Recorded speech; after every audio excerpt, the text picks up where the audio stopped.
Comment ça, le paiement est pas passé? Non mais, c'est sérieux là? Et en plus, je vais avoir des frais? Mais non, mais j'étais sûre d'avoir de l'argent sur mon compte là.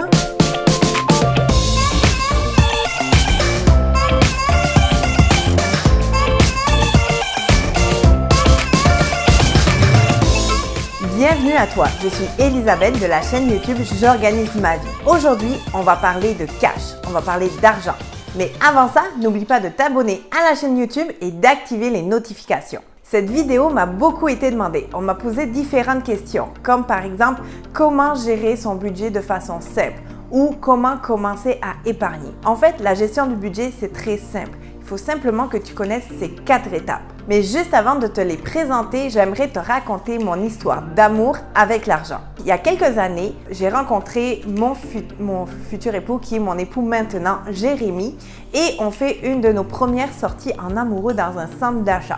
Donc là, on se promène et on passe devant un fournisseur de téléphone cellulaire, donc pour un portable pour les Français. Et là, je vois le dernier cellulaire à la mode avec sa date, là, avec un petit clapet qui se lève sur le dessus. Et là, je me dis, oh wow, je le veux, il est trop beau, il est tendance, je le veux. Donc là, je commence à tout m'exciter en me disant, je vais m'acheter ce nouveau téléphone. De toute façon, j'y ai droit, j'ai travaillé fort, je veux l'acheter. Puis là, Jérémy me regarde, il me dit, ah, t'es-tu sérieuse? T'es-tu sûre de toi? T'en as acheté un il n'y a pas longtemps, on pourrait économiser, puis on pourrait t'acheter un téléphone de plus grande qualité, peut-être un iPhone. Puis là, moi, dans ma tête, je me dis, ah non, mais là, je le veux là, tout de suite, je veux immédiatement, je veux ressortir d'ici avec mon téléphone. Puis là, il y a eu comme un combat intérieur qui a commencé à se passer dans ma tête, puis avec qu'est-ce que Jérémy me disait, parce qu'au fond, je savais que ce qu'il me disait, ça avait du sens, puis que je devais l'écouter. Mais au fond de moi, je le voulais tellement que j'imagine que tu devines qu'est-ce que j'ai fait. Je suis sortie du centre d'achat, de ma sortie en amoureux avec mon téléphone. Bon, c'est sûr que je suis passée par toutes sortes d'émotions, j'ai pleuré, j'ai appuyé mon poing le plus possible, mais au final, j'ai fait qu'est-ce que je voulais et j'ai acheté ce téléphone. Puis cette histoire-là semble anodin, mais ça a été vraiment révélateur pour moi. Parce que quelques mois plus tard, ce téléphone ne fonctionnait pas parce que c'était pas un téléphone de qualité. La façon comme il était construit, c'était vraiment comme mauvaise qualité. Quelques mois après, il ne fonctionnait plus, il était brisé. Je devais retourner avec mon ancien téléphone qui était encore plus vieux et qui rimait à rien du tout. Donc, cette histoire m'a appris énormément sur la gestion de mon argent. Suite à cette déception, j'ai décidé de faire confiance à Jérémy et d'appliquer les 4 étapes que je t'explique maintenant. Après tout, vu l'état de mon compte bancaire, j'ai rien à perdre. La première chose qui est importante, c'est de prendre conscience de la pression sociale. Donc, qu'est-ce que c'est la pression sociale? C'est le besoin de faire plaisir ou avoir le sentiment d'appartenance à un groupe. Par exemple, tu es dans un restaurant et tout le monde va consommer de l'alcool ou va manger certaines choses. Puis toi, tu n'as pas nécessairement envie d'acheter de l'alcool, prendre l'alcool ou tu n'as pas nécessairement envie de manger telle ou telle affaire, mais tu vas le faire pour soit faire plaisir à l'autre ou pour simplement avoir un sentiment d'appartenance au groupe et de faire comme tout le monde. Cette pression sociale, tu peux l'avoir tout dépendant de ton âge. Je peux te donner des exemples différents, comme par exemple un ami qui vient te voir et qui voit ton téléphone cellulaire puis qui te dit « Ah, ben c'est quoi ce cellulaire? T'es plus au Moyen-Âge, regarde le mien, c'est tout nouveau, tu devrais avoir un téléphone comme ça. » Donc toi, tu as le sentiment qu'il faut que tu changes de téléphone. Ou par exemple, un ami qui dit « Ah, tel restaurant, je l'adore, je vais manger tous les dimanches là-bas, c'est vraiment bon. » Mais toi, tu n'as pas nécessairement envie de dépenser de l'argent dans tel restaurant qui coûte tel prix et que tu préfères mettre ton argent pour épargner ou pour acheter des livres ou pour faire des sorties en famille. Donc, tu vas avoir une pression sociale de dire « Ok, même si lui, il l'aime, moi aussi, il faut que j'aille l'essayer, puis il faut que j'aille tester, puis peut-être il faudrait que j'aille plus souvent au restaurant. » Donc, c'est ça la pression sociale. En fait, la pression sociale, c'est très subtil. Si tu n'as pas envie de faire quelque chose ou d'acheter quelque chose, la pression sociale va te faire te sentir comme un loser, comme si tu manquais quelque chose. Ce n'est pas parce que la majorité des gens font quelque chose ou achètent quelque chose que toi aussi tu en as vraiment besoin. La majorité n'a pas toujours raison. Et pour cela, il faut que tu définisses tes valeurs, que tu saches qu'est-ce qui est réellement important pour toi. Pour aller plus loin, pour déterminer tes valeurs, je te mets juste ici dans le i ma vidéo sur comment simplifier, 3 astuces pour simplifier sa vie. Je t'explique comment déterminer tes valeurs et aussi comment apprendre à dire non. La réalité, c'est que tu achètes des choses et tu ne sais même pas si tu en as besoin.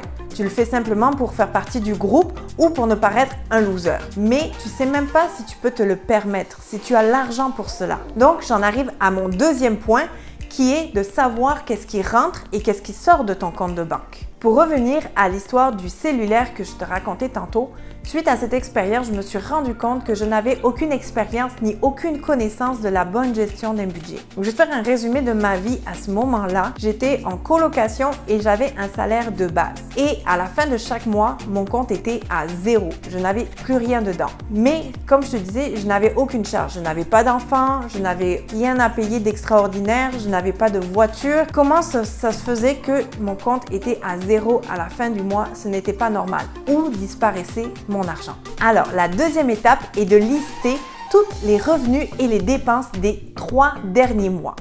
En faisant cet exercice, j'ai vraiment eu un choc parce que je me suis rendu compte de où disparaissait mon argent. Pour mon cas, je dépensais énormément dans la restauration et en achetant beaucoup de bébelles, comme on dit ici. Donc, c'est plein de petites choses qui servent à rien. Ou j'achetais beaucoup aussi de vêtements ou des affaires, des chaussures, des choses, mais je n'achetais jamais de la bonne qualité.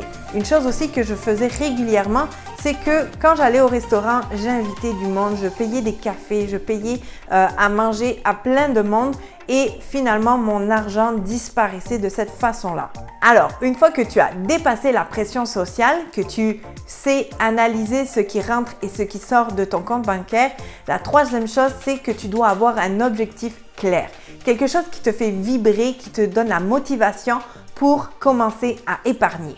Je vais te raconter mon objectif qui a été un réel déclic dans la gestion de mon argent. Pour te donner la situation, je suis avec Jérémy et on décide de se fiancer et de placer la date de notre mariage dans un an. Donc Jérémy, lui, était étudiant à cette époque, il travaillait à temps partiel. Et moi, j'ai commencé à essayer d'aller chercher les heures supplémentaires que je pouvais trouver. L'objectif vraiment pour épargner, ça a été le mariage. Je voulais vraiment mettre le plus possible d'argent pour payer mon mariage. Et connaissant mon objectif, la pression sociale n'avait plus aucun impact sur moi parce que j'avais un objectif clair, j'avais une destination, je savais où je m'en allais. Donc tout l'argent que je faisais, je le mettais dans mon compte épargne et je voulais surtout pas avoir de dette pour mon mariage. Je voulais pas prendre un crédit pour payer mon mariage. Ainsi, en moins de 1 an, j'ai réussi à économiser près de 8 000 $ pour financer le mariage. Donc, j'ai pu acheter ma robe de princesse. J'adore Cendrillon, c'est mon dessin animé préféré. J'ai pu acheter ma robe comme je voulais de princesse. On a pu financer tout le mariage avec cet argent-là. Et pour me féliciter, Jérémy a pris l'argent dans son compte épargne pour nous offrir un voyage de noces au Mexique. Ça a été vraiment magique. Alors, n'hésite pas à commencer à mettre de l'argent de côté pour réaliser tes objectifs, réaliser tes projets. Tu peux même commencer par un 50 $ par mois. À la fin de l'année, tu vas avoir économisé 600 $. C'est sûr que 600 $, ça peut te paraître rien. Mais si tu n'as rien à la fin de chaque année ou que peut-être même tu es dans le négatif, commencer avec un 600 $, c'est déjà pas mal. Avoir un objectif te permet de penser au lendemain. Et c'est là mon 4e point. Tu connais certainement l'expression YOLO. Ça veut dire you oh. Non, tu ne m'entendras pas parler en anglais. Mon accent est vraiment catastrophique. La traduction de YOLO en français, c'est « tu ne vis qu'une seule fois ». C'est bien et c'est pas bien. Oui, il faut prendre conscience qu'on n'a qu'une seule vie, mais justement pour faire les bons choix et ne pas subir sa vie. Oui, il faut profiter du moment présent, mais justement, en profitant du moment présent, il y a beaucoup de dépenses que tu peux éviter. Oui, pensez YOLO, mais pense YOLO pas comme une excuse que tu dois faire tout et n'importe quoi et profiter de la vie, mais pense YOLO dans le sens de rendre ta vie meilleure. avoir un objectif personnel, avoir un objectif financier pour atteindre tes objectifs. Si on te disait que tu n'avais plus qu'une journée à vivre, qu'est-ce que tu ferais? Est-ce que tu dépenserais ton argent n'importe comment à acheter des choses qui servent à rien? Ou tu profiterais de ce temps-là pour passer du temps de qualité avec ta famille ou voyager et découvrir des paysages extraordinaires. Voilà, parce qu'on est entre nous et que tu as regardé la vidéo jusqu'au bout, j'ai un bonus pour toi. Quand j'ai commencé à épargner mon argent, je me suis ouvert un compte épargne spécifique pour mon projet et je t'encourage aussi à le faire. J'utilise une banque virtuelle, pour moi au Canada, c'est Tangerine, que j'aime vraiment beaucoup.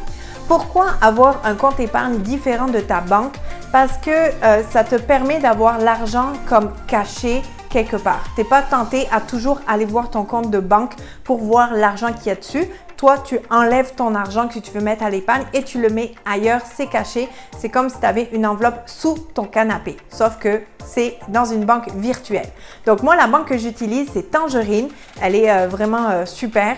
Et si tu prends ma clé orange que je te mets en barre d'infos juste en dessous, tu vas avoir entre 25 et 50 $ selon l'offre en cours, mais il y a toujours une offre qui est d'actualité et ça va pouvoir t'aider à commencer ton épargne. Oui, c'est vrai que moi aussi, je vais recevoir le même montant que toi dans mon compte épargne, mais ça va m'encourager à pouvoir acheter du matériel et à pouvoir investir pour t'offrir encore plus de vidéos YouTube. Retiens le point que d'avoir une banque virtuelle avec un compte épargne à part pour ton objectif, c'est génial.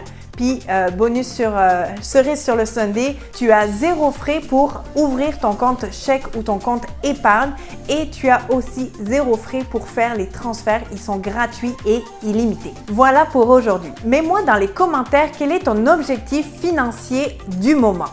Si jamais tu veux aller plus loin, je t'invite à t'inscrire à ma newsletter, le lien est juste en dessous, pour recevoir chaque jour des astuces, des techniques pour mieux t'organiser. Et mon mari fait une capsule par rapport au budget, donc tu pourras recevoir des techniques pour t'aider à optimiser ta vie. En bonus, tu recevras mon coffre à outils avec plus d'une dizaine de fiches techniques pour commencer à mieux t'organiser.